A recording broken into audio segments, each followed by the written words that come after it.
So these are the new bolts. They're grade 8 bolts. And there's one there, and I put washer here, here, and then a lock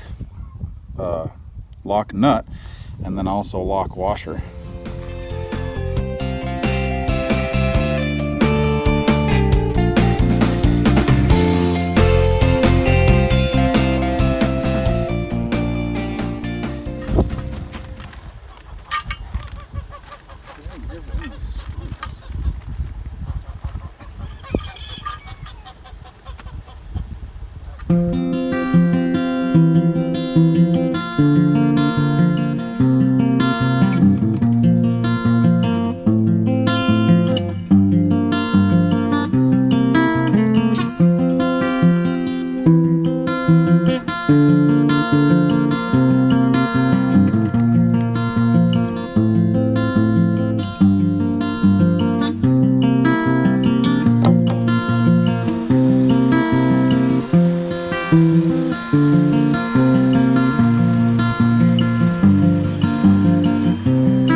So as you can see, we got this post, and this post set along with this gate. Auger is back on the tractor, so I had to get bolts, and the goal is to hopefully not ever get my auger stuck back in the ground broken. And we got some T-posts to put in, and then we can start putting up wires. So you can see from this post right here over to that post, we'll have to put in some T-posts going down this line. We're pretty much done with T-posts everywhere else. You can see there's lines of T-posts right there, and then they go back that way. We'll have something that I saw on somebody else's homestead channel that I watch, Living Traditions Homestead. You should check them out. They're in the Missouri Ozarks, and they got a really good channel, very informative. I've learned a whole bunch from them. They use these wedge locks as corner braces. So the way that these work is a corner kit comes with these 60-degree angle brackets, and you'll see that they go on there at an angle. Comes with these wedge pieces, and it comes with these collars. And so you put the collar on, you just slide it on like that, then turn it sideways, and then the wedge piece goes on, and you slide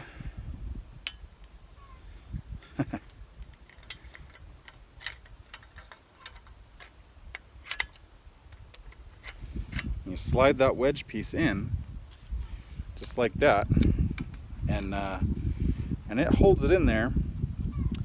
And then these collars, they slide depending on whether you're on the bottom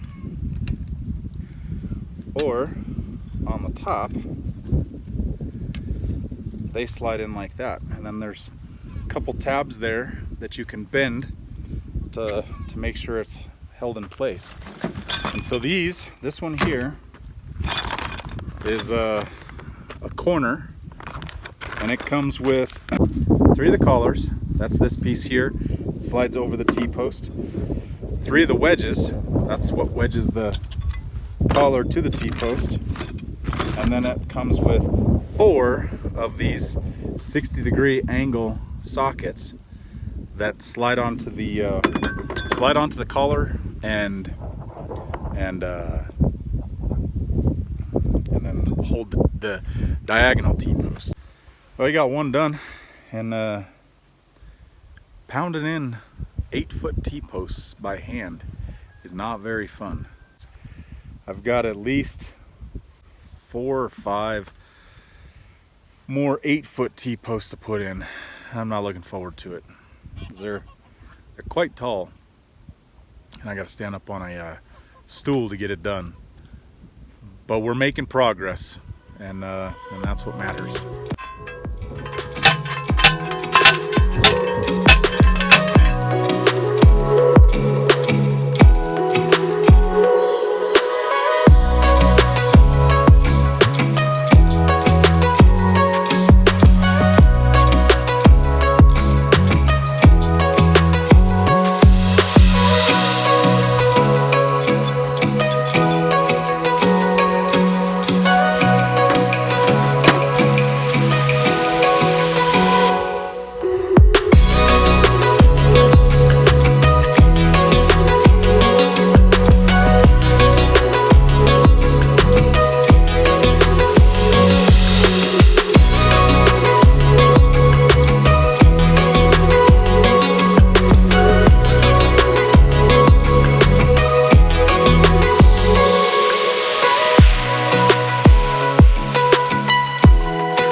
onto this, and then the T-post sits in this bracket, down to a bracket down low, another bracket down there. I don't have any wire, but if you look, for holding dogs in, I think it's gonna do the trick. So we got some T-post a pound here, T-post a pound here, and then we can keep going down that way and then over to the house. Yay, T-posts.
just about done. I've got that section left back there to get attached.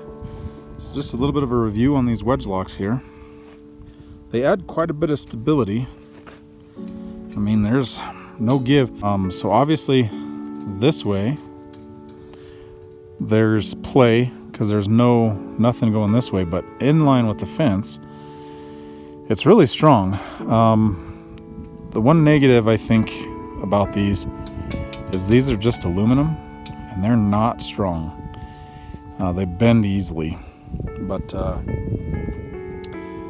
goes down there.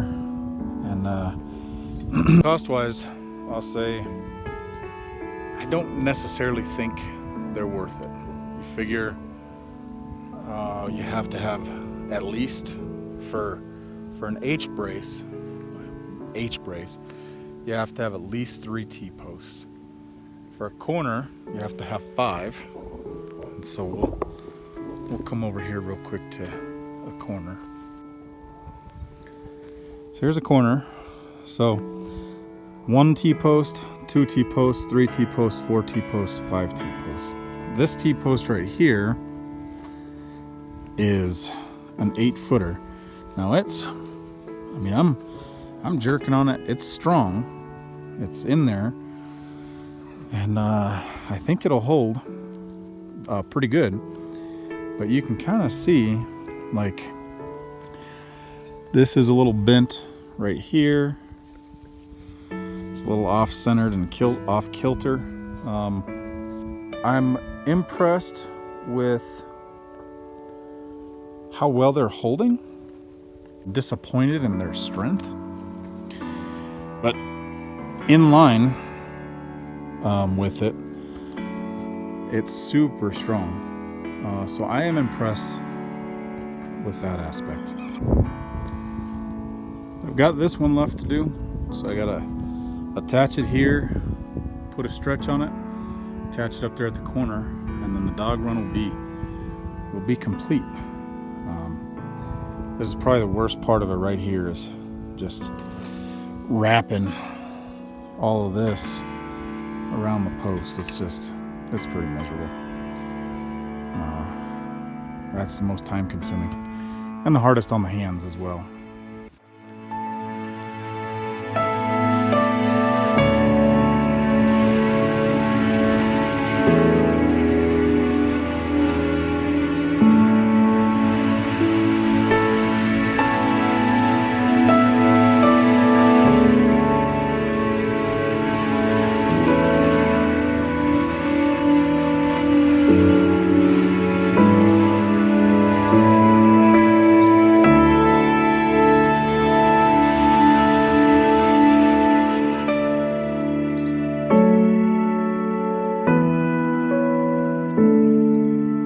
Do your kids ever do that?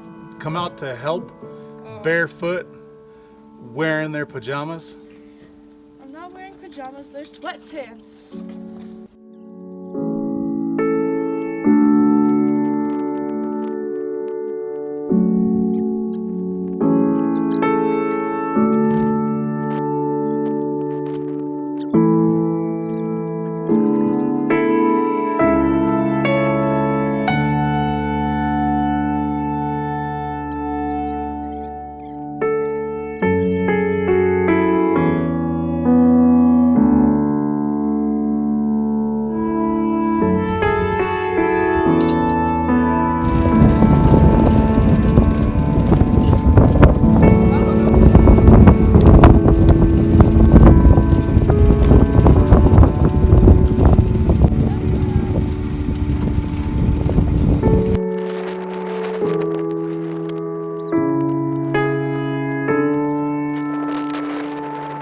This right here is the part that Caitlin loves the absolute most.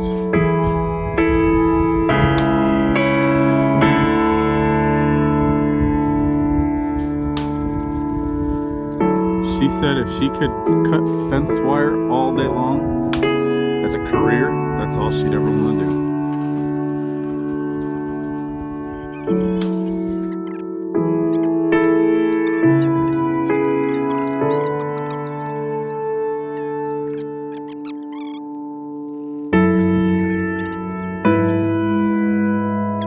Got the last stretch of fence up.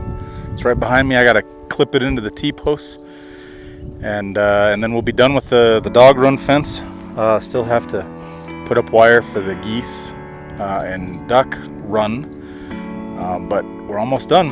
I kind of went over these corner brackets here that we used and gave you my thoughts on those. They're wedge lock, spelled L-O-C.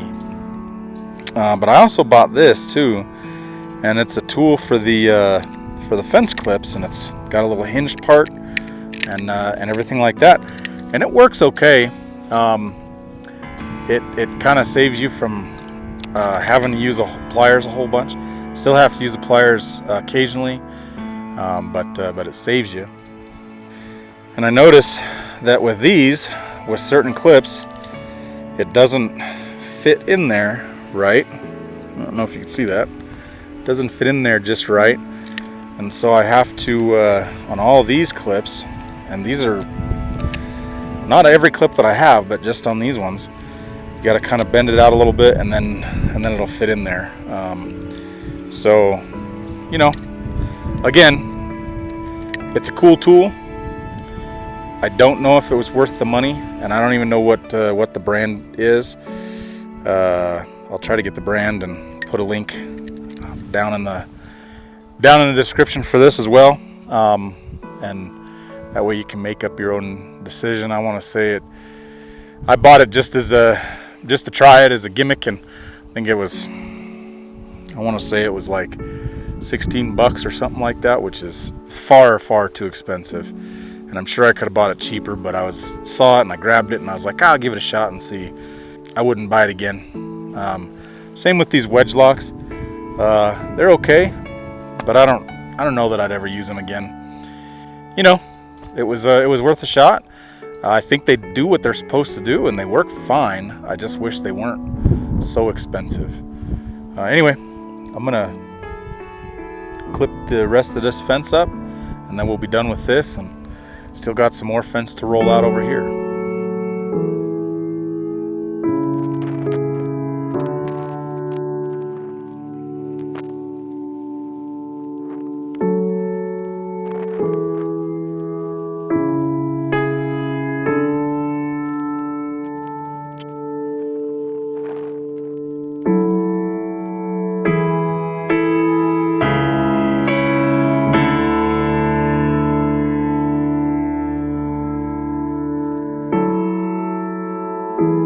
Wanted to try to get a video of how this thing works, so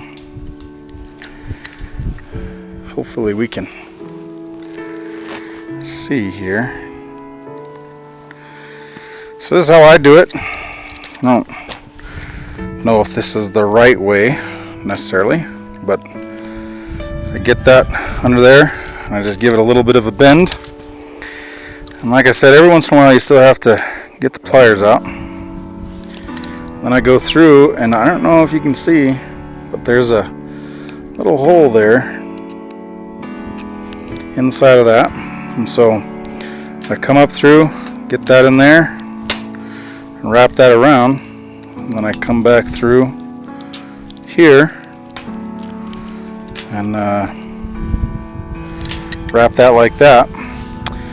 And as you can see, I bust my knuckles a bunch, and so what I do is I just finish it with the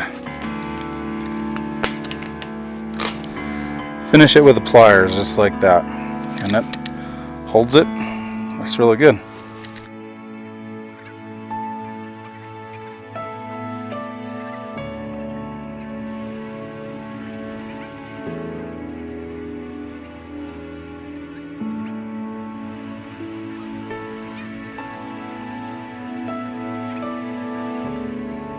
Here it is.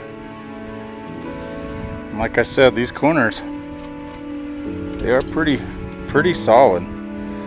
So I'm pleased with that. But the dogs are trapped now. Huh, Bravo?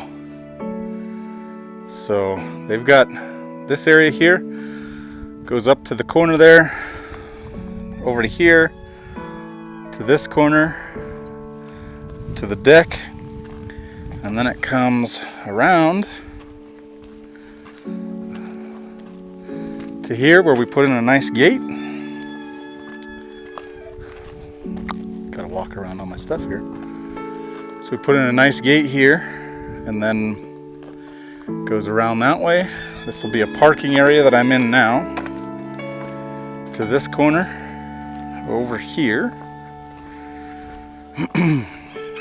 Then, this is the north side, right here. So it goes along this, over to this gate, which I'm gonna put I'll put some wire or something around this gate here. Pretty excited about having a dog run up. Now we can, it'll do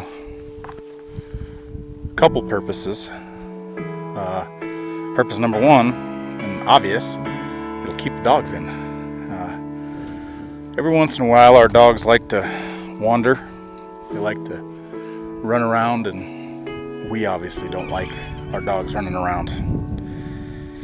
The other purpose will be to keep some animal, or keep the animals, a little bit away from the house, which will be good. It'll be good to be able to let the dogs out and not have to worry about them chasing neighbors or chasing people running down the road or whatever the case may be. So I'm pretty excited. We're all pretty excited about having the fence done.